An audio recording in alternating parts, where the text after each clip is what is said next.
My fellow Americans, 4 years ago, we launched a great national effort to rebuild our country, to renew its spirit, and to restore the allegiance of this government to its citizens. In short, we embarked on a mission to make America great again for all Americans. As I conclude my term as the 45th President of the United States, I stand before you truly proud of what we have achieved together. We did what we came here to do, and so much more. This week, we inaugurate a new administration and pray for its success in keeping America safe and prosperous. We extend our best wishes, and we also want them to have luck, a very important word. I'd like to begin by thanking just a few of the amazing people who made our remarkable journey possible. First, let me express my overwhelming gratitude for the love and support of our spectacular First Lady, Melania. Let me also share my deepest appreciation to my daughter Ivanka, my son-in-law Jared, and to Barron, Don, Eric, Tiffany, and Lara. You fill my world with light and with joy. I also want to thank Vice President Mike Pence, his wonderful wife Karen, and the entire Pence family. Thank you as well to my Chief of Staff, Mark Meadows, the dedicated members of the White House staff, and the Cabinet, and all of the incredible people across our administration who poured out their heart and soul to fight for America. I also want to take a moment to thank a truly exceptional group of people, the United States Secret Service. My family and I will forever be in your debt. My profound gratitude as well to everyone in the White House Military Office, the teams of Marine One and Air Force One, every member of the armed forces, and state and local law enforcement all across our country. Most of all, I want to thank the American people. To serve as your president has been an honor beyond description. Thank you for this extraordinary privilege, and that's what it is, a great privilege and a great honor. We must never forget that while Americans will always have our disagreements, we are a nation of incredible, decent, faithful, and peace-loving citizens who all want our country to thrive and flourish and be very, very successful and good. We are a truly magnificent nation. All Americans were horrified by the assault on our Capitol. Political violence is an attack on everything we cherish as Americans. It can never be tolerated. Now more than ever, we must unify around our shared values and rise above the partisan rancor and forge our common destiny. 4 years ago, I came to Washington as the only true outsider ever to win the presidency. I had not spent my career as a politician, but as a builder looking at open skylines and imagining infinite possibilities. I ran for president because I knew there were towering new summits for America just waiting to be scaled. I knew the potential for our nation was boundless as long as we put America first. So I left behind my former life and stepped into a very difficult arena, but an arena nevertheless with all sorts of potential if properly done. America had given me so much, and I wanted to give something back.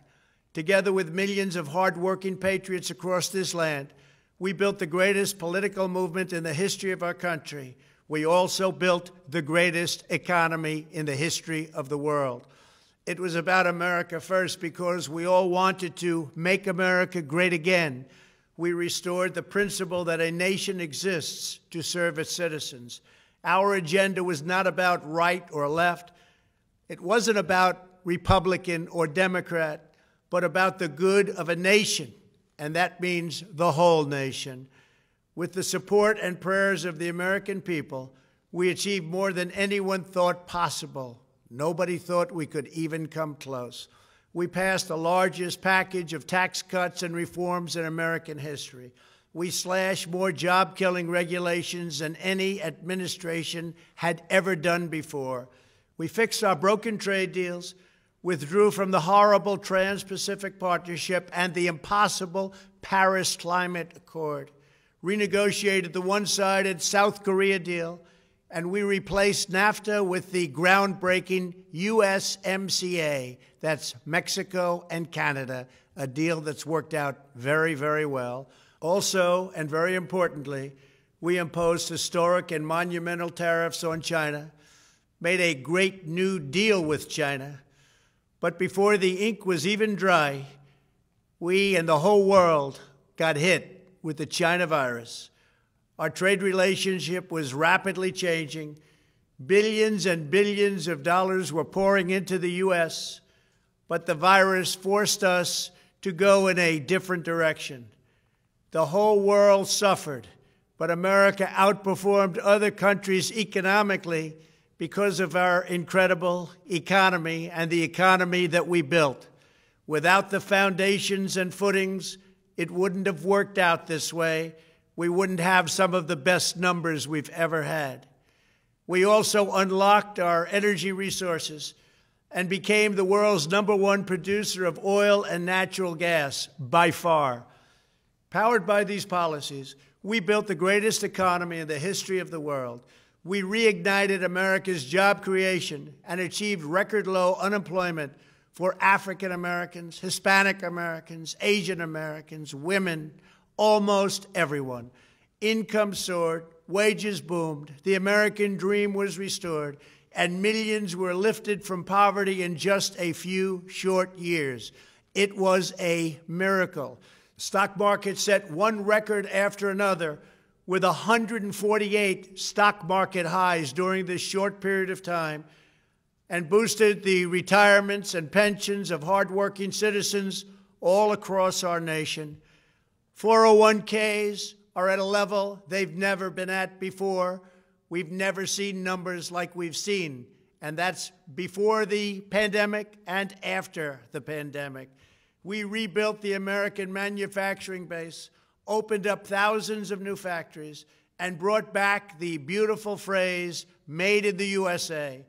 To make life better for working families, we doubled the child tax credit and signed the largest ever expansion of funding for child care and development.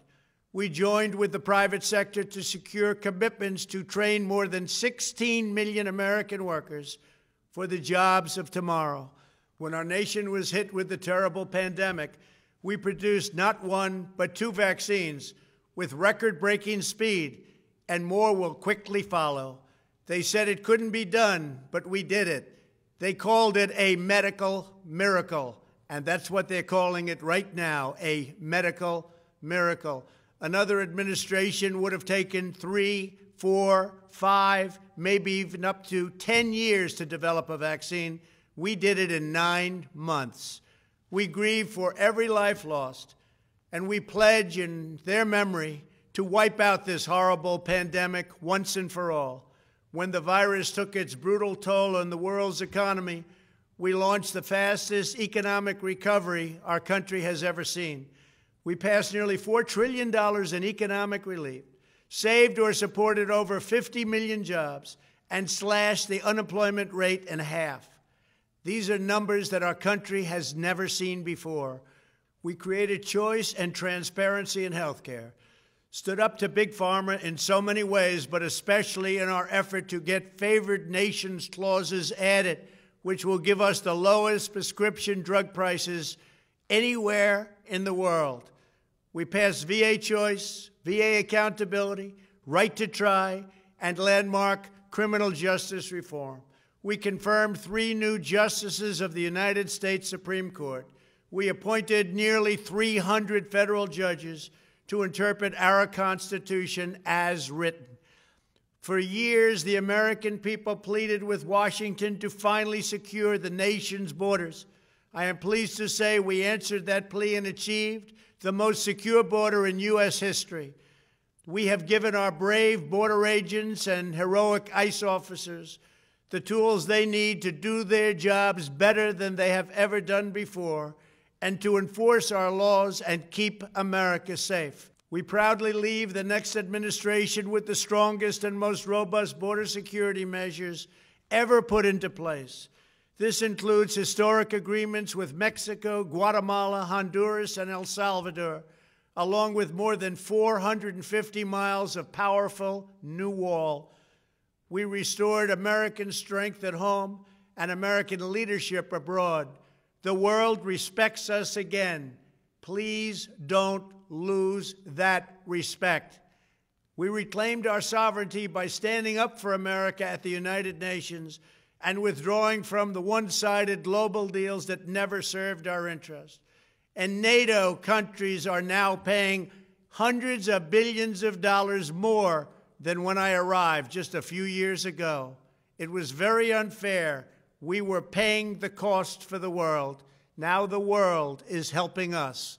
And perhaps most importantly of all, with nearly $3 trillion, we fully rebuilt the American military, all made in the USA. We launched the first new branch of the United States Armed Forces in 75 years, the Space Force. And last spring, I stood at Kennedy Space Center in Florida and watched as American astronauts returned to space on American rockets for the first time in many, many years. We revitalized our alliances and rallied the nations of the world to stand up to China like never before. We obliterated the ISIS caliphate and ended the wretched life of its founder and leader, al-Baghdadi. We stood up to the oppressive Iranian regime and killed the world's top terrorist, Iranian butcher Qasem Soleimani. We recognized Jerusalem as the capital of Israel and recognized Israeli sovereignty over the Golan Heights. As a result of our bold diplomacy and principled realism, we achieved a series of historic peace deals in the Middle East. Nobody believed it could happen. The Abraham Accords opened the doors to a future of peace and harmony, not violence and bloodshed. It is the dawn of a new Middle East, and we are bringing our soldiers home. I am especially proud to be the first president in decades who has started no new wars.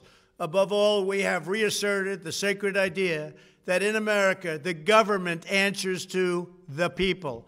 Our guiding light, our North Star, our unwavering conviction has been that we are here to serve the noble, everyday citizens of America. Our allegiance is not to the special interests, corporations, or global entities. It's to our children, our citizens, and to our nation itself. As president, my top priority, my constant concern, has always been the best interests of American workers and American families. I did not seek the easiest course. By far, it was actually the most difficult. I did not seek the path that would get the least criticism. I took on the tough battles, the hardest fights, the most difficult choices, because that's what you elected me to do. Your needs were my first and last unyielding focus. This, I hope, will be our greatest legacy. Together, we put the American people back in charge of our country. We restored self-government. We restored the idea that in America, no one is forgotten because everyone matters and everyone has a voice. We fought for the principle that every citizen is entitled to equal dignity, equal treatment, and equal rights, because we are all made equal by God. Everyone is entitled to be treated with respect, to have their voice heard, and to have their government listen. You are loyal to your country, and my administration was always loyal to you.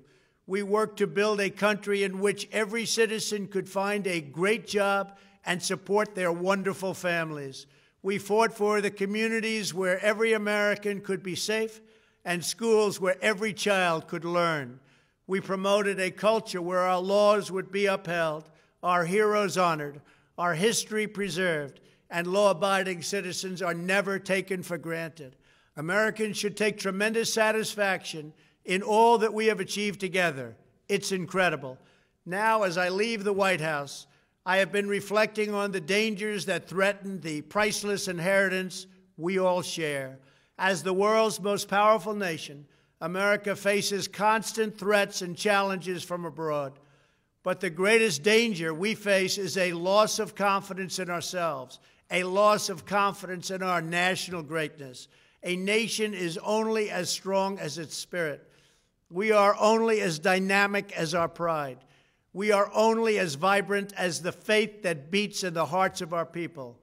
No nation can long thrive that loses faith in its own values, history, and heroes, for these are the very sources of our unity and our vitality. What has always allowed America to prevail and triumph over the great challenges of the past has been an unyielding and unashamed conviction in the nobility of our country and its unique purpose in history. We must never lose this conviction. We must never forsake our belief in America. The key to national greatness lies in sustaining and instilling our shared national identity. That means focusing on what we have in common, the heritage that we all share. At the center of this heritage is also a robust belief in free expression, free speech, and open debate. Only if we forget who we are and how we got here could we ever allow political censorship and blacklisting to take place in America. It's not even thinkable.